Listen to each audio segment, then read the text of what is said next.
श्री पेहरी श्री महाराज श्री महावीर जी की जय। बोलो भक्त भगवान की जय।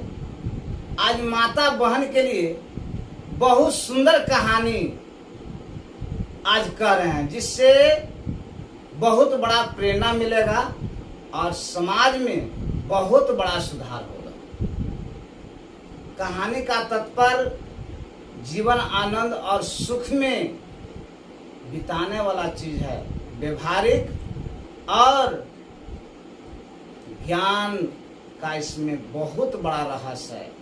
यदि माता बहन इस कहानी को बढ़िया से समझ ले तो जीवन आनंद ही आनंद होगा। तो एक सास एक पुतो थी। पुतो इतना बड़ा भक्त थी कि अंतरात्मा में भक्ति करती थी और प्रेम और श्रद्धा रूपी भक्ति करती थी कि प्रातः जब उठती थी तब अपनी सास ससुर के जो रूम है वो द्वारिये पर 5 तुरी सुबह शाम गोड़ लगती थी। पति को भी सुबह शाम गोड़ लगती थी गुप्त रूप में। आज तक न सास न ससुर न पति बहू के जाना। पूजा पाठ तो बेचारी करती थी नहीं, क्योंकि अंतरात्मा में पूजा करती थी। और एक अपने जुड़ा में तुलसी जी का लकड़ी पर ओम पति परमेश्वर देव नमः कह के अपने जुड़ा में बांध के रखती थी। मगर बहू मांस नहीं खाती थी और न किसी जीव को वध करती थी। मगर सास इतना मांसाहारी थी, ससुर इतना मांसाहारी था कि सब घर में उसमें मांस से खाने वाला था ही, मगर बहू बेचारी नहीं खाती थी। सोचा कि आज नहीं तो कल इस घर को स्वर्ग जरूर बनाएंगे। एक दिन सावन के महीना आया। हर गांव में देवी जी की पूजाई होता है। तो पहले के जमाना में बलि पड़ता था। अब जैसे जैसे लोग पढ़ा लिखा तो बलि प्रथा अब धीरे धीरे बंद हो रहा है। पंडित जी भी बंद कर रहे हैं। तो सावन के पूजाई था। एक दिन सास ने कहा कि बेटी कल सावन के पूजाई हो, लड़ुआ कसार बना लिया, देवी जी के पूजे चले लगी हो। बेचारी अपने सास को कहे कि माए जाके बाजार से सर सामान घी वगैरह ले आइएगा, तब ना गड़ी छिहेड़ा फल फूल। सास बेचारी सर सामान बाजार से ले आई। बहु प्रेम से लड़ुआ, जिसको कसार कहते हैं, ठेकुआ टिकरी कहते हैं, ये सब बेचारी बना के एक प्रात में सजा के रख दी। अब पूजा के समय जब हो गया करने के लिए, तब सास और पुतो दोनों बेचारी चल दिया देवी की पूजा करने के लिए। तो जहां तहां देवी के मंडप के आगे शेर का फोटो बना हुआ रहता था। मगर बेचारे ने, बहू ने एगो गुप्त रूप से वो काम की थी जो सास नहीं वो जानते थे। हर गांव में गोरैया बाबा रहते हैं। तो पहले के जमाना में गोरैया बाबा के दारू के ठेपी बोतल चढ़ता था, ठेपिया बोतलवा वहीं गिरा के छोड़ देते थे। वो बहू ने बेचारी प्रेम से ठेपी दारू वाला बेचारी उठाई और खोइछा में रख ली। रखला के बाद अपना देवी के मंडप के पूजा करने के लिए चल दी दोनों को।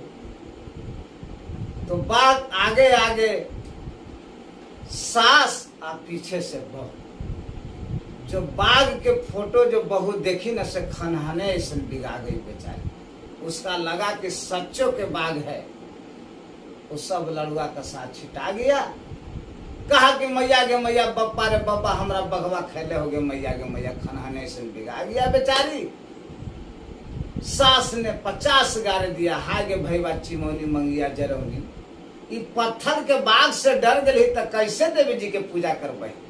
तो पत्थर के मैया हम कहीं के सच्चे के मैया हम तो प्राणे निकल जाते। फिर लड़ुआ का साथ फिर परात में बेचारे उठा के रखलक, देवी मंडप के अंदर गलक। बेचारे पंडित जी जो कर्म कांड करवा रहे थे पूजा पाठ, सब पर लड़ुआ का सार रखाया देवी के मंडप पर। पंडित जी कहता कि जजमान अरे माना तो देवता न माना तो पत्थर। बहू ने बेचारे अपना खोइछा से निकाली आ दारू के ठेपी सब पिंड पर चढ़ाना शुरू कर दिया। पंडित जी कहता कि जजमान पुतो पागल का हो।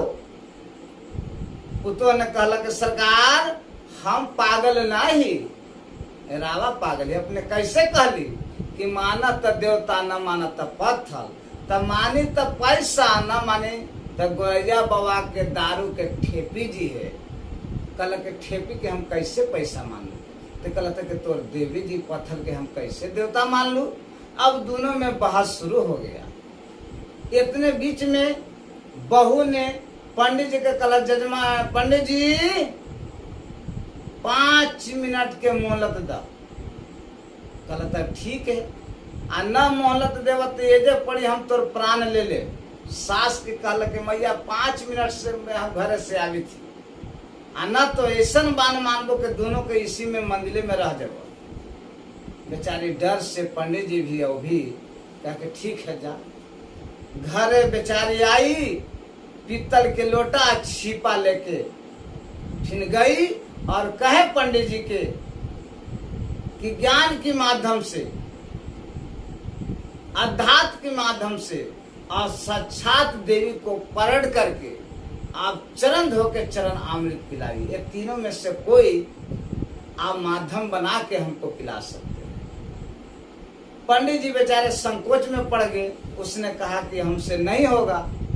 तो कहला तक ठीक है, तो हम आपको साक्षात देवी को चरण धो के मैं पिएंगे और आपको ही पिलाएंगे, बस आप तो जूठा पीना होगा। कहा कि वो मस्त हम पिए। तब क्या कहती है बहू सास को, तधनएहु भाग माता आजएहु दीनामाजी, पतिया के माता एहु मोरा जी,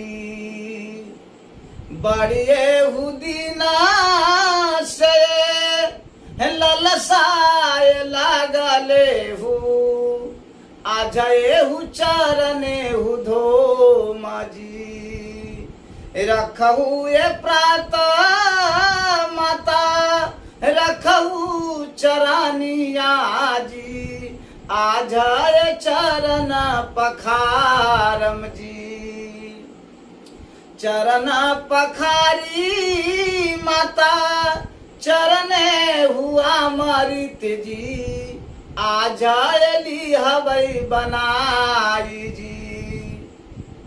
चरण अमृत बना लिया बहू ने और चरण अमृत पी लिया। पीला के बाद पंडित जी पिला लिया। कहा कि देखिए पंडित जी आपको देवी जी नहीं खाते हैं, मेरे देवी जी खाते हैं। वह छिपा में लड़ुआ का सार दिया और कहा कि माता अब भोग लगाओ।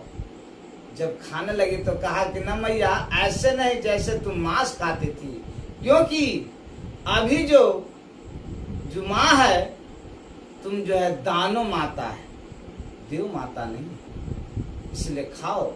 नहीं खा रहे थे बरियरी खिलाना शुरू। तब क्या कहती है कि जैसे ये खा लू मैया खसिया के मीठावा जी, वैसे ही ये भोगे लगाहू जी, आज से ये बनहू माता देवहू माता जी, दानो ये हारे हु त्याग हु जी।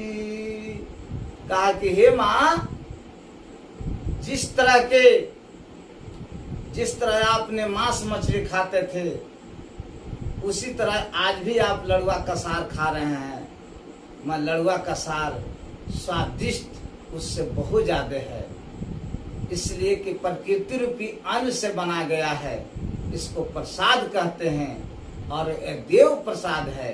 मगर आपने जो घर में जो मांस मछली खाते थे वह दानो आहार था, इसलिए आज दानो आहार को त्याग दीजिए और देव भोजन कीजिए। पंडित जी जो बेचारे थे बहू के गोड़ धर लिया कि जजमान हमरा माफ कर दो। कहला कि न सरकार हम माफ कर न सकही, इसलिए माफ न कर सकही कि हमरा पति के न जाने कितना बार आपने बाल अवस्था में रोवाए होंगे। जैसे सासू माँ किसी तरह के प्रसाद पूजा पाठ के बनाते होंगे तो लड़कन रिग आता है, मैया देख खाला, मैया देख खाला। अब मैया ने कहा कहता है बेटा रुक, बेटा रुक, तरी बाबा जी के भोग लगा ले दे पंडित जी के, तब बेटा पई है। तो बाल भगवान के भोग लगली है मगर जमान भगवान के कभी भोग न लगली है।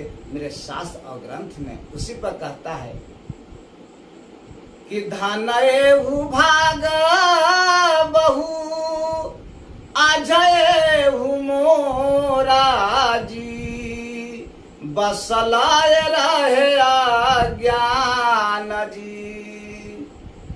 आजय ज्ञान देके सुंदर बनावालो जी, आज से यदि हवै त्याग जी।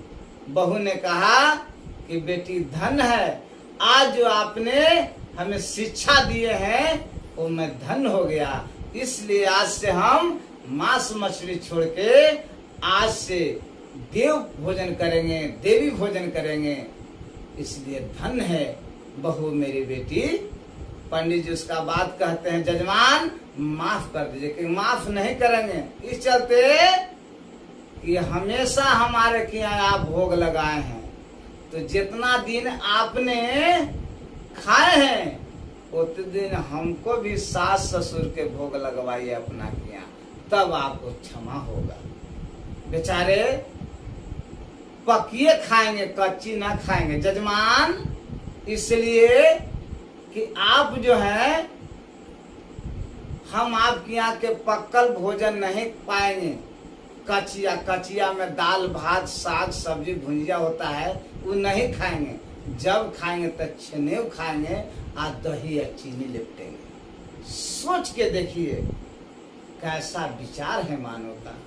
इसलिए आहार होता है जो प्रकृति ने दिया है, आहार शायद कोई नहीं देगा। हम आप प्रकृति के गोद में बैठ के मेहनत करके अन्न उपजाते हैं और अन्न देवता को हम लोग अपमान करते हैं।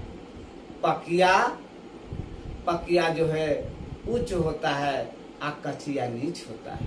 सोच के देखा जाए मेरे भाई, आहार होता है परमात्मा का दिया हुआ, प्रकृति का दिया हुआ। आहार में कभी अवहेलना नहीं होना चाहिए। इसलिए इस कहानी के माध्यम से अपने आप प्रेरणा लें और अपने दिमाग को खोल के समाज के बीच में इस कहानी को शेयर करें।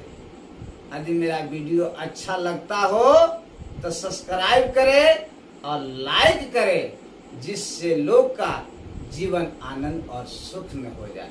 बोल दे वृंदावन बिहारी लाल की जय, बोल दे राजा रामचंद्र की जय।